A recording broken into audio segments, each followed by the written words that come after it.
Hi, it's Mark from Beatcamp, and today we're going to talk about collaboration. The music you make with collaborators takes everyone to the next level, and it really is an art form in itself. Just ask anyone in a band. Making music together gives you an extra pair of ears, hands, and an additional brain to work with, as well as direct access into someone else's workflow. It can help you overcome creative blocks and bring out new levels of creativity and productivity that you didn't know you had. But it's not always straightforward. Where do you find a network? Where should you start? And how do you really make it work for your music? Today, I'm interviewing swing and bass producer Phil Mack, who's also the founder of Reality Deck's virtual DJ platform, to help answer some of these questions for you. Phil has collaborated at a number of beat camps and even ended up performing as a live act with one partner we introduced him with called JD. So I think he's got some real insight for you and experience on what makes a great collaboration. Hi, Phil. Thanks for talking to me today. Hey, Mark. Yeah, good to see you. So why don't you start by telling us a little bit about your first collaboration with JD? Yeah. So, well, obviously you guys paired us up, and then we had a call beforehand, which was a really good idea. Actually, we just chatted a bit over the phone and kind of got to know each other. So we weren't kind of strangers showing up in the day, and we just chatted, and I think instantly we kind of figured, actually, yeah, we're actually kind of alike. We both worked in technology. We're both doing music on the side. We're both, really into playing around with production and really, really keen, to push ourselves forward in terms of production. So, that's it. Then we chatted for about half an hour on the phone and just agreed a very rough approach. I said, look, well, let's both have a think about what kind of track we want to do on Saturday, but then let's really get into it when we meet up. And then we met in the morning. Yeah, we got stuck in and started to talk about how to actually flesh out what we were going to do. And how was that first kind of phone call? How were you feeling before it? Were you kind of nervous or? Yeah, I suppose there's this thing whereby you're going to commit a day working with someone. I suppose, yeah, you're taking the call, going, oh no, if this, if this isn't the right person, what if we're just literally opposite ends of the scale? But actually, I suppose the whole B Camp idea is to find someone that, you guys have done this a bunch of times, so you actually have a fair idea. You've seen what works and what doesn't work, so you're able to kind of pair people up. And in that case, it really worked. So I knew pretty soon from talking to JD that we were going to have a lot of fun doing some music together. What was it like the first time you met in person? Yeah, we just we're just unloading the equipment and having a chat, and then kind of looking at each other's setups, going, "Oh, you're on Cubase, or I'm in Cubase, you're in Logic." All this kind of stuff. So it was just we grabbed a coffee then and just kind of talked about kind of how we were going to go about it. And I think anyone in that setting is coming along with an open mind about what they're going to achieve and kind of what it might be like, especially if you haven't collaborated before. Just a great idea just to get to know the person. And so we just spent a bit of time doing that, because we both done some collaboration, but I think not quite in that kind of intense setting where you just meet someone and then you're with them for the whole day. So I think we just took some time to kind of have a coffee and chat about things. So you came to Beat Camp and you kind of met, and obviously you were tasked with writing a track together. How did you kind of work out who was going to do what and different roles you'd have and how you'd work together? Yeah, it's really interesting because because I worked with JD then a few times after that, I suppose it developed a little bit over time, but I think we both realized quite soon that we were so used to working alone that we both kind of had our own techniques for doing things, and we didn't really feel that we needed to suddenly then jump into a completely new way of working. We're both, let's jump into Ableton, which we don't use, and just work together in this weird way. We felt we wanted to leverage the experience that we both were bringing to the table. So we actually agreed to work on bits and then separate for a while, go away and develop things, and then bring them back together. And we actually tended to work like that throughout the day. So it'd be like we agreed some chords and a basic structure with a bass line at one point. And it's like, okay, I'll go away and find some good synths for that bass line, and I'll put it with some beats, and then you go away and work out some piano chords or some of the sounds. And then like sometimes we looking over each other's shoulders going, oh, that sounds cool or whatever. But in general, like we just kind of separate the tasks and then had a lot of fun then putting the bits together and kind of seeing what worked. That sounds great. So what was it like kind of sharing a creative vision rather than just, how you are kind of normally in your studio on your own and having kind of total control? Yeah. So some way, it's one of the things that attracted me to Beat Camp was to actually experience that, because I've been DJing and producing for many, many years. I kind of had my own set formula for this is kind of what I do. And so I suppose in some ways I was seeking out a way of breaking out of that a bit and just learning from other people, because I'd been to some other people's studios here and there, and sometimes they really surprise you. Like you kind of think, say, someone's spending 3 hours on a mastering thing, but actually they're taking a preset or something. I mean, you see these crazy things and you're like, oh my goodness. And I was kind of yearning for a bit more of that. So overall my aim was to kind of learn from a collaborator in that way. But in terms of sharing the creative vision, I think we both went into it quite open-minded. I don't think we would have been upset if we hadn't come out with a perfect track that day. I think we kind of recognized that if we kind of something, we managed to work together, we managed to learn something, that's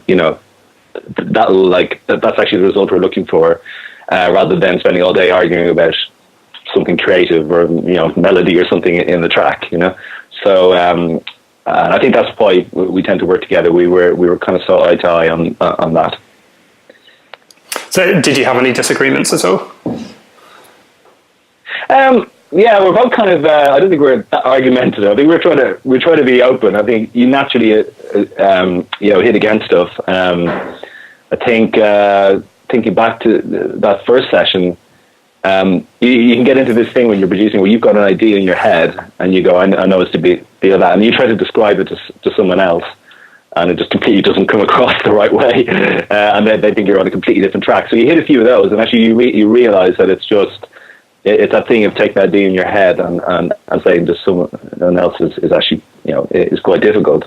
I think most of the time when you actually get it down and you actually listen to it together, you actually tend to agree. You think, oh yeah, that doesn't sound right at all. So I think the main thing we realised and seemed to work well is just go away, come back together, put something down, and just talk about it. I'm like not too precious about it, because I think the main goal is to finish something in a day, and if you're going to spend all day arguing about it, you will not reach that goal. I think what's good about Big Camp is there is time pressure, and I think that makes you really focused and probably eliminates some of those kind of in-depth conversations about how to get the kick sounding exactly right or something. You got to get it done. Yeah, I like what you said about kind of like not being too precious. I think that's kind of like definitely something that's always, I thought something that's like quite key to being, collaborative. It's to have that kind of like sharing of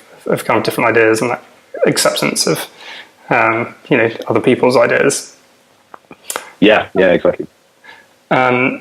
So you guys like wrote a track together, a couple of tracks together. How did you feel about like the end result? Yeah, I was really happy with it. Like it's when you do a track yourself, you probably have some idea what you're trying to achieve, and then you're kind of measuring, did I achieve that or not? When you're working with someone else, you kind of end up with something you kind of couldn't have imagined in some way. So I was really pleased with it. The track was kind of a really fun track, and actually when we played it at the end of the day, a bunch of people laughed, which was actually, it kind of stood out a little bit, which I was actually really pleased with. We got a bit of a kick out of, because we had a funny vocal sample in there. So it was really cool. And then when we collaborated again then in Real World, and I think that track, because and then also done a little bit of work in between there, we kind of knew each other a bit better. And we were really, really happy with the track that came out of that. It just kind of was like, yeah, JD sung on that as well. He'd been doing some singing lessons at the time. He said, "Oh, let's just go for it. Let's get you sing on the track." And we were just really happy that we felt we'd stressed ourselves, but we also liked the end result. So yeah, I think we started playing that particular track in gigs, and people started reacting to it and stuff. So overall, like, it was a really good experience. We're really happy with the tracks we made. You talked about, like JD having like all these kind of like musical skills. You can kind of play the trumpet and play all kinds of things. Like, I think probably like a lot of people who collaborate can feel like nervous about are they good enough? Are their skills going to be kind of like aligned with another person? Did you have like any of those kind of like anxieties? I think. Well, yeah, I wouldn't call them anxieties, but then, I thought I could play the piano, and then I saw JD do some jazz bits, and I'm like, oh shit, I need to go learn some jazz piano. So I definitely learned loads about that. I think the thing is, if you're into music at all, and if you go to an event like this, and if you're serious enough about music to give up your weekend and actually go along to something like this, you already have something to bring to the table automatically, because it might be, as a DJ, you've got a taste in tracks. It might be this particular genre inside out. It might be that multi-genre really well. It might be that you can sing or something. There'll be some part of your love of music that will have brought you to the day. So I think just be open to that, and you probably guarantee that the other person you're working with won't have that exact same mix you're coming with, and that's actually a really, really good thing. So have a coffee and get to know each other and kind of understand what drives that person to be into music and to give up their weekend to get into something like that. And I think that's it can be really positive. Definitely. You and JD went on to form a live act together. Straight and like do gigs. How did that come about? Yeah, I was doing a bunch of electro swing gigs at the time, mostly around London. And for ages, I really wanted to have some kind of live element in it. With that kind of music, it lends itself to it like really well. And I thought about bringing a keyboard up on stage myself and kind of do a DJ, but it didn't really feel quite right. And then so I had one gig. I said, "Hey, do you want to just jam with me on the trumpet?" So he just came along, and I think he had a synthesizer and a trumpet. And he just like set up literally beside the DJ booth. And then we just talked through a few tracks beforehand that might work well. And then we actually did our beat camp track, which actually went down really well. We were really, really pleased with. And then after that, we're like, that was it. Loads of fun. And then so I suppose we actually then decided to kind of flip things around. So it was more like, at first I was DJing and JD was kind of just jamming along. I said, well, what if we just flipped it around? Actually, we make it kind of a live act where we do a little bit of DJing, but it's a bit more about instruments and that on stage. So we set up an act with them where I'd have like a small DJ setup and the keyboard, and JD would have the trumpet and a couple of synths and vocals. We set up as more of a duo act and then it's really interesting. If you do something live like that, it's great. You can get some really great gigs out of it as well. So we played it in a bunch of different places, and that was really fun. So where did you guys end up gigging in the end? Yeah, we did a bunch of different electro swing nights through Electro Swing Club. We did the Hootenanny in Brixton. We did a swing and bass night up in Nottingham. A bunch of different events, and really fun. That's amazing. It's so nice to see you guys, just kind of not know each other and meet and go from, nothing to, traveling around, doing gigs. Great fun. What would you say to a producer who hasn't collaborated before? I mean, obviously, just do it, and obviously try everything in this space. You will learn something. I definitely jump in. You will learn something from every single person you're with. So you might learn something technically and musically, but also if you go along and you work with someone and it doesn't quite work, you then learn about yourself and then what you actually will look for the next time when you go do a collaboration. So there's kind of no downside, I would say. And especially if you've been working on your own for a long time, it'll really broaden your horizons. I'd say definitely do it. Great, thanks, Phil. Well, that's been amazing. If you want to see Phil in action, there's a link below for you to check out. And if collaborating sounds exciting, this has got you fired up, then obviously you can join us at an upcoming beat camp.